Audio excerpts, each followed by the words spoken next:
کھجور اور انگور پھلوں میں سے بہترین پھل ہیں جو غذا بھی ہیں اور دوا بھی ہیں۔ یہ پھل عام پھلوں کے مقابلے میں افضل ہیں، ان کے فوائد بھی زیادہ ہیں، اور خصوصاً ہم دیکھتے ہیں کہ عجوہ کھجور میں شفا بھی ہے، جیسا کہ حدیث میں آتا ہے رسول اللہ صلی اللہ علیہ وسلم نے فرمایا، بالائی علاقے کی عجوہ کھجور کا نہار منہ استعمال کرنا ہر قسم کے جادو اور زہر سے شفا ہے، یعنی ٹاکسنز وغیرہ بھی اس سے دور ہو جاتے ہیں۔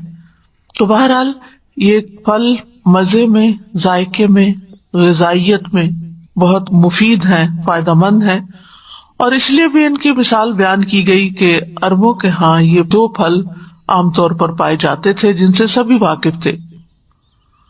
ہو سکتا ہے کہ اگر مینگو کی مثال دی جاتی تو وہاں لوگ نہ سمجھتے کہ آم کیا ہوتے ہیں، تو قریب کی مثال دی گئی کہ لوگ بات بھی سمجھے۔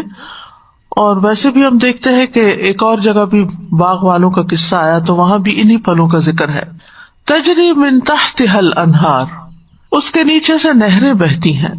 انہار جمع کا صیغہ ہے، اس سے یہ پتہ چلتا ہے کہ باغ میں صرف ایک نہر نہیں تھی، مختلف طرح کی نہریں تھیں، اور یہ باغ کے مختلف حصوں میں پھیلی ہوئی تھی۔ اس سے یہ بھی پتہ چلتا ہے کہ باغ ایک بڑا باغ تھا، چھوٹا سا نہیں تھا۔ تو اس اعتبار سے یہ ایک بہترین باغ تھا کہ جس میں آبپاشی کا مکمل انتظام تھا، کوئی اس میں مشقت کی بات نہیں تھی، کیونکہ بارش کبھی ہوتی ہے کبھی نہیں ہوتی، اگرچہ بہت بہترین ہوتی ہے جب ہو تو، لیکن نہ ہو تو پھر کام رک بھی جاتا ہے۔ اسی طرح اگر کنویں سے پانی نکال کے کھیت کو لگانا پڑے تو وہ بھی ایک بڑا مشکل کام ہوتا ہے۔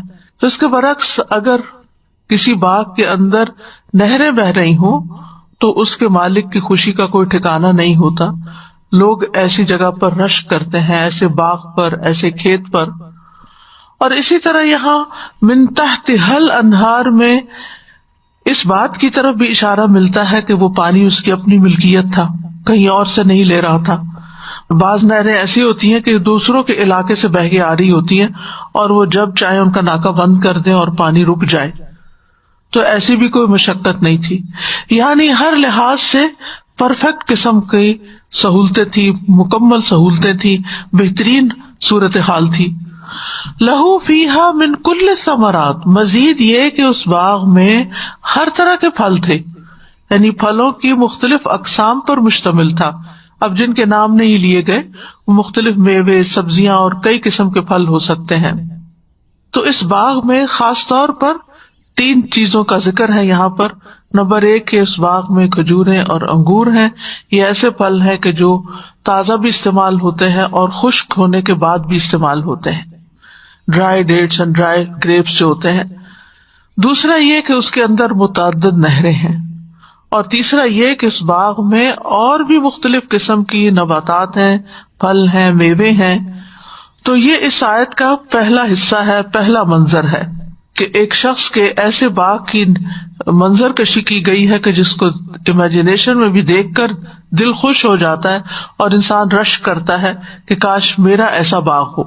لیکن اب مثال کا دوسرا حصہ یا آیت کا دوسرا حصہ سامنے آتا ہے کہ باغ کا جو مالک ہے اب وہ بوڑھا ہو چکا ہے، ساری زندگی اس نے کام کیا، اپنا باغ لگایا، کیونکہ باغ کی جب تک کیئر نہ کریں، اس کا خیال نہ رکھیں تو ہم دیکھتے ہیں کہ وہ برباد ہو جاتا ہے، اس کا پھل نہیں آتا یا ضائع ہو جاتا ہے یا اس میں ویڈز اگ جاتی ہیں۔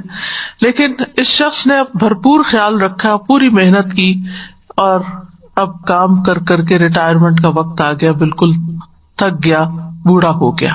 وَلَهُ ذُرِّيَّةٌ ضُعَفَاءُ، اور اس کی کمزور اولاد ہے، یعنی خود مالک کو بڑھاپا لاحق ہو گیا ہے، اور اولاد جو ہے وہ ابھی یا تو چھوٹی ہے، ضعفاء کمزور اس اعتبار سے، یا پھر یہ بھی ہو سکتا ہے کہ کسی بیماری کی وجہ سے کمزور ہو، وہ ہینڈی کیپ ہو یا کوئی اور مسئلہ ہو ان کے ساتھ، یا یہ کہ ناسمجھ قسم کی ذہنی طور پر، عقلی طور پر کمزور ہو کہ انہیں کام کاروبار نہ آتا ہو، اور ان سب کی روزی کا اور ان سب کی ضروریات کا انحصار اسی باغ پر ہو۔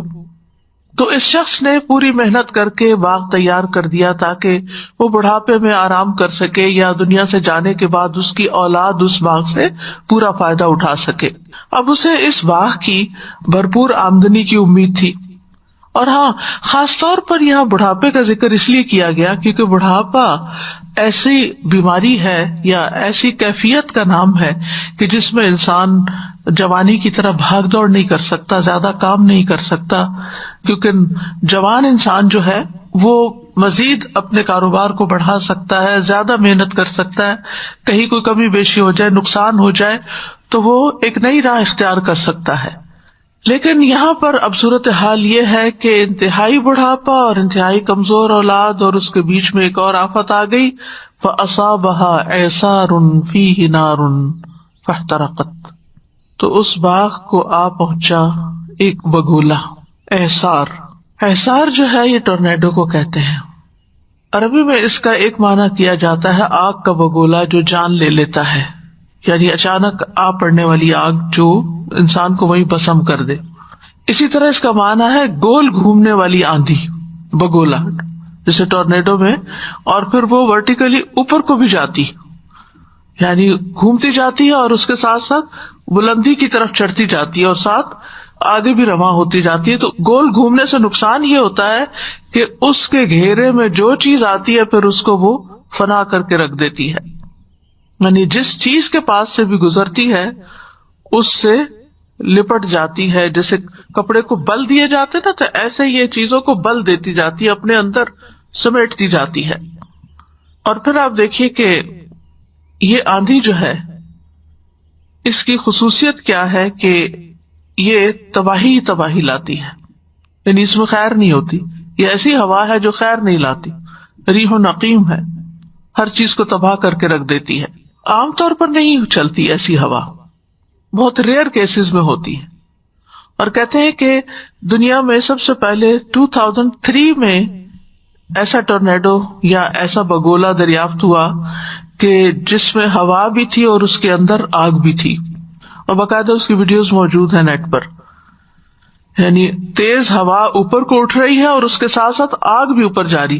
ورنہ عموماً کیا ہوتا ہے کہ جہاں آگ ہوتی ہے اگر ہوا چلے تو آگ بجھ جاتی ہے، لیکن یہ اس قسم کی آگ ہے کہ ہوا نے اس کو اپنے گھیرے کے اندر لیا ہوا ہے اور وہ بھی خوب بھڑکتی چلی جا رہی ہے.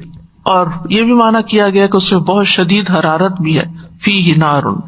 اب ہوا یہ کہ یہ گول گھومنے والی آندھی، یہ بگولا، یہ اعصار، یہ ٹورنیڈو آگ لیے ہوئے اس باغ کے پاس سے گزرا، اس کو اپنے گھیرے میں لے لیا اور ہر چیز اس کی تباہ کر دی.